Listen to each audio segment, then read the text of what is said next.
നാം ഇൻകം ഉണ്ടാക്കുന്നത്, വരുമാനം ഉണ്ടാക്കുന്നത് പ്രധാനമായും രണ്ട് രീതിയാണ്. ഒന്ന് ആക്റ്റീവ് ഇൻകം എന്ന് പറയും, മറ്റൊന്ന് പാസീവ് ഇൻകം. ആക്റ്റീവ് ഇൻകം നാം പണിയെടുക്കുന്നു, അതിൻ്റെ പ്രതിഫലം നമുക്ക് ലഭിക്കുന്നു. അല്ലെങ്കിൽ നാം തന്നെ കച്ചവടം ചെയ്യുന്നു, അതിൻ്റെ ലാഭം നമുക്ക് ലഭിക്കുന്നു. എന്നാൽ പാസീവ് ഇൻകം എന്ന് പറഞ്ഞാൽ നാം പണിയെടുക്കാറില്ല, നാം മറ്റൊരാളെ കൊണ്ട് പണി ചെയ്യിപ്പിക്കുന്നു, അതിൻ്റെ ഒരു വിഹിതം അവനക്ക് നൽകുന്നു, കൂടുതൽ നമുക്ക് ലഭിക്കുന്നു.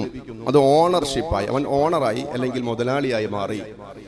അങ്ങനെ ആയി കഴിഞ്ഞാൽ അവൻ കിടന്നുറങ്ങിയാലും അവനക്ക് വരുമാനം വന്നുകൊണ്ടേയിരിക്കും. അതാണ് പാസീവ് ഇൻകം. അവൻ പണിയെടുക്കില്ല, മറ്റുള്ളവരെ കൊണ്ട് പണിയെടുപ്പിക്കും. അതെല്ലാവർക്കും കഴിയില്ല. ഈ രണ്ട് രീതിയിലാണ് മെയിനായിട്ട് നമ്മൾ വരുമാനം ഉണ്ടാക്കിക്കൊണ്ടിരിക്കുന്നത്. മറ്റൊന്ന് പാരമ്പര്യമൊക്കെ ഉണ്ടാവാം. എന്നാൽ ഇതുപോലെ തന്നെ ആത്മീയ മേഖലയിലും ഉണ്ട്.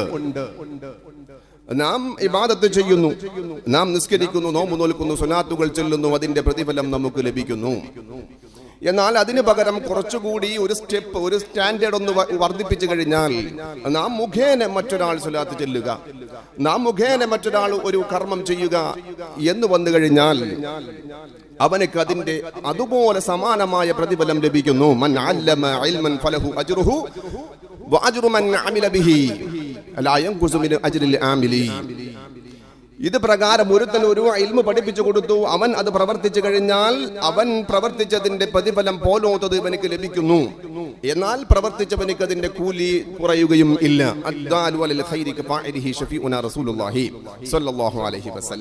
അപ്പൊ ഒരു രീതി നാം തന്നെ പഠിക്കുക, നാം തന്നെ ഇബാദത്ത് ചെയ്യുക.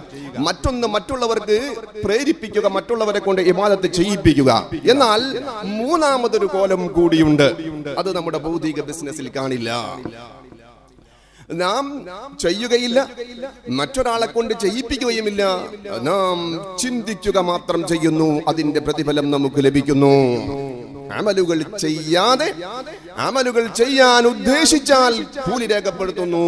അല്ലാഹു തആല നമ്മുടെ ചിന്തകൾ നന്നാക്കി തരുമാറാകട്ടെ. അത് ഭൗതിക മേഖലയിലില്ല. ബിസിനസ് ചെയ്യാൻ ഉദ്ദേശിച്ചത് കൊണ്ട് വരുമാനം ലഭിക്കുകയില്ല. എത്ര തന്നെ ആത്മാർത്ഥമായി ഉദ്ദേശിച്ചാലും വരുമാനം ലഭിക്കുകയില്ല. എന്നാൽ ഇർഷാദുൽ ഇബാദ് എന്ന് പറയുന്ന ഗ്രന്ഥത്തിൽ കാണാം, സൈനുദ്ദീൻ മഖ്ദൂം റളിയല്ലാഹു അൻഹു തങ്ങൾ എഴുതിയ ഇർഷാദുൽ ഇബാദിൽ കാണാം ഒരു ചരിത്രം. അബ്ദുല്ലാഹി ഇബ്നു മുബാറക് റളിയല്ലാഹു അൻഹു തങ്ങൾ ഒരു പ്രാവശ്യം ഹജ്ജ് ചെയ്തുകൊണ്ട് ഹറമിൽ വിശ്രമിക്കുന്ന സമയത്ത് ഒരു സ്വപ്നം കാണുകയാണ്.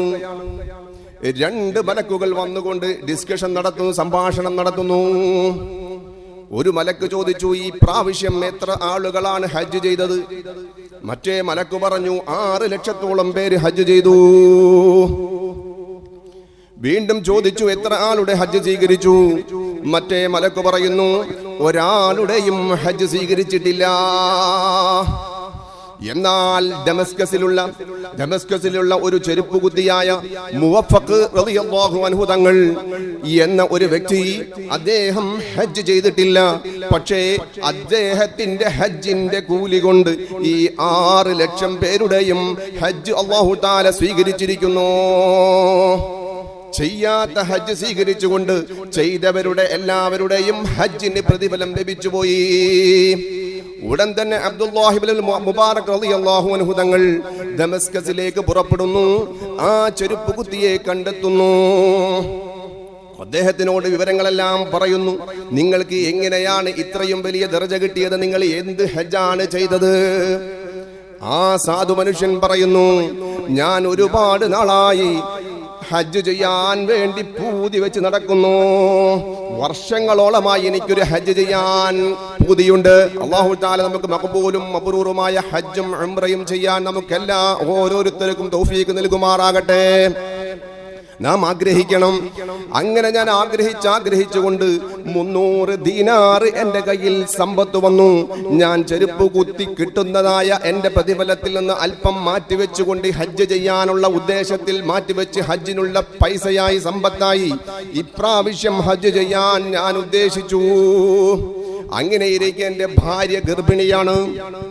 ആ ഗർഭിണിയായ ഭാര്യക്ക് അയൽപക്കത്ത് നിന്നൊരു മണം, ഒരു ഇറച്ചിയുടെ മണം വരുന്നു.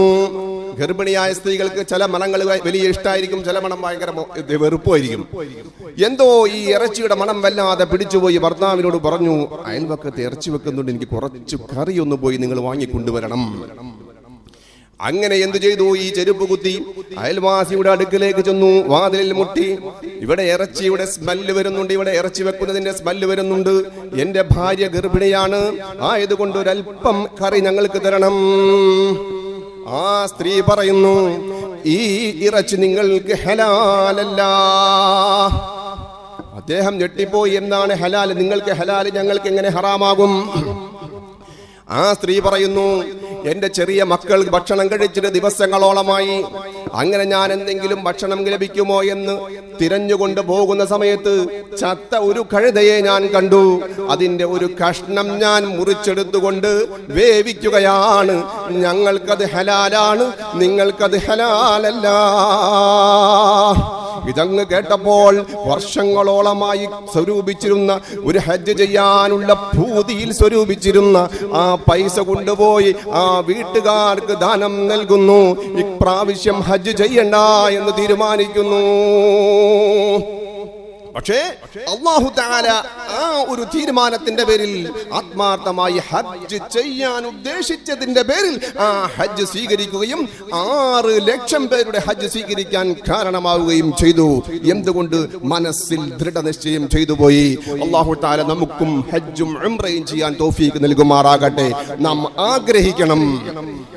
മറ്റൊരു ഹദീസ്, മറ്റൊരു ചരിത്രത്തിൽ കാണാം, അശ്ശിഫ എന്ന് പറയുന്ന ഗ്രന്ഥത്തിൽ കാണാം, സഅദൂനിൽ ഖൗലാനി റളിയല്ലാഹു അൻഹു തങ്ങളുടെ അടുക്കിലേക്ക് ഒരു കൂട്ടം ആളുകൾ വന്നുകൊണ്ട് ഒരു സംഭവം പറയുന്നു. ഖത്താമ ഗോത്രക്കാർ, ഒരു ഗോത്രക്കാര് ഒരാളെ വധിച്ചിരിക്കുന്നു. വധിച്ചുകൊണ്ട് അദ്ദേഹത്തെ രാത്രി മുഴുവൻ കത്തിച്ചു കളഞ്ഞു. രാത്രി മുഴുവനും അദ്ദേഹത്തെ കത്തിക്കാൻ വേണ്ടി തീയിട്ടു. പക്ഷേ അദ്ദേഹത്തിന് ഒരു പോറൽ പോലും ഏൽക്കുന്നില്ല. മയ്യത്തിന് ഒരു പോറലും ഏൽക്കുന്നില്ല. പല രീതിയിലും കത്തിച്ചു നോക്കി. ഉടനെ തന്നെ ഖൗലാനി തങ്ങൾ പറയുന്നു, അദ്ദേഹം 3 ഹജ്ജ് ചെയ്ത വ്യക്തിയാകാൻ സാധ്യതയുണ്ട്. കാരണം എനിക്കൊരു ഹദീസ് ലഭിച്ചിട്ടുണ്ട്, 3 ഹജ്ജ് ആരെങ്കിലും ചെയ്തു കഴിഞ്ഞാൽ അവന്റെ തൊലിയും അവന്റെ മുടിയും നരകത്തിന് തീക്ക് നിഷിദ്ധമാക്കിയിരിക്കുന്നു. കഴിവുള്ളവർ അത് ചെയ്യാൻ ശ്രമിക്കുക. അല്ലാഹു തആല നമുക്ക് തൗഫീഖ് നൽകുമാറാകട്ടെ. നാം മറ്റൊരു കാര്യം കൂടി, നമ്മുടെ പള്ളിയിൽ പലരും ഓതാറില്ല അൽ കഹ്ഫ് സൂറത്ത്. നമ്മൾ ഓതണം, നമുക്ക് കഴിയുന്നവരെല്ലാം അൽ കഹ്ഫ് സൂറത്ത് ഓതണം. ഇബ്നു ദഖീഖ് ഈദ് റളിയല്ലാഹു അൻഹു തങ്ങൾ പറയുന്നു, ഒരു ചെറിയൊരു സംഭവമാണ്. അദ്ദുറൽ കാമിന എന്ന് പറയുന്ന ഗ്രന്ഥത്തിൽ കാണാം ഈ സംഭവം. തന്റെ കൂട്ടുകാരൻ വഫാത്തായി. ആ സമയത്ത് ഒരു ഭീകരമായ ജീവി അദ്ദേഹത്തിന്റെ അടുക്കിലേക്ക് വരുന്നു. കൂട്ടുകാരൻ വഫാത്തായി സ്വപ്നത്തിൽ കാണുകയാണ്. ഇബ്നു ദഖീഖ് റളിയല്ലാഹു അൻഹു തങ്ങൾ പറയുന്നു, എന്റെ കൂട്ടുകാരൻ ഞാൻ സ്വപ്നത്തിൽ കണ്ടപ്പോൾ ചോദിച്ചു, എന്താണ് അവസ്ഥ? കൂട്ടുകാരൻ പറയുന്നു, ഞാൻ മരണപ്പെട്ട് ഖബറിൽ ചെന്നപ്പോൾ ഒരു വലിയ ഭീകരമായ ഒരു ജീവി വന്നു, എന്നെ പേടിപ്പെടുത്തി. ആ സമയത്ത് ഒരു സുന്ദരനായ വ്യക്തി വന്നു, എന്നിട്ട് അതിനെ ആട്ടിപ്പായിച്ചു, എന്നോട് സമാധാനം പറഞ്ഞു, എനിക്ക് ആശ്വാസമേകി. ഞാൻ ചോദിച്ചു, നിങ്ങൾ ആരാണ്? അദ്ദേഹം പറയുന്നു, ആ സുന്ദരനായ വ്യക്തി പറയുന്നു, നിങ്ങൾ വെള്ളിയാഴ്ചകളിൽ ഓതിയ അൽ കഹ്ഫ് സൂറത്താണ്. അല്ലാഹു തആല തൗഫീഖ് നൽകുമാറാകട്ടെ. ഒരു 6 or 7 പേജ് ഉണ്ടാവുകയുള്ളൂ. ഒരു 3 വട്ടമായിട്ട് ഓതി തീർക്കാം. 3 അൽ കഹ്ഫ് ഓതണം. ഞാൻ പറയുന്നത് ഒരു അൽ കഹ്ഫ് 3 വട്ടമായിട്ട് ഓതാം. നമുക്ക് മഗ്രിബ്, വ്യാഴാഴ്ച മഗ്രിബ് ബാങ്ക് കൊടുത്ത് നിസ്കരിച്ചതിന് ശേഷം 1 or 2 പേജ് ഓതാ, ഇശാഇന് ശേഷം 2 പേജ് ഓതാ, സുബഹിക്ക് ശേഷം 2 പേജ് ഓതാ. അൽ കഹ്ഫ് തീർന്നു. ഇനി അതല്ല, ഇവിടെ തന്നെ വന്നോടെങ്കിൽ കുറച്ച് നേരത്തോടെ വന്നിട്ട് ഓതുക. ഓതാത്തവർ ഓതുന്നവരാണ് അധികവും. ഓതാത്തവരുണ്ടെങ്കിൽ അത് നമ്മൾ മനസ്സിൽ വെച്ചുകൊണ്ട് പള്ളിയിൽ വരും അൽ കഹ്ഫ് ഇങ്ങനെ ഓതുന്നത് കേൾക്കണം. അല്ലാഹു തആല തൗഫീഖ് നൽകുമാറാകട്ടെ. നമുക്ക് കേട്ടതും പറഞ്ഞതും അല്ലാഹു തആല സ്വീകരിക്കുമാറാകട്ടെ. നമ്മുടെ നിയ്യത്തുകൾ അല്ലാഹു തആല നന്നാക്കി തരുമാറാകട്ടെ. നമ്മൾ അസ്കർ ഇവിടെ എപ്പോഴും നിസ്കരിക്കാനൊക്കെ വരാറുള്ളത്, വയ്യാതെ കിടക്കുകയാണ്, നമ്മുടെ ഹോസ്പിറ്റലിലാണ്. അല്ലാഹു തആല പരിപൂർണ്ണ ശിഫ നൽകി അനുഗ്രഹിക്കുമാറാകട്ടെ. ദറസിനെ സഹായിക്കുന്നവർ, അസുഫയെ സഹായിക്കുന്നവർക്കെല്ലാം അല്ലാഹു തആല ആഫിയത്തുള്ള ദീർഘ ആയുസ് നൽകുമാറാകട്ടെ.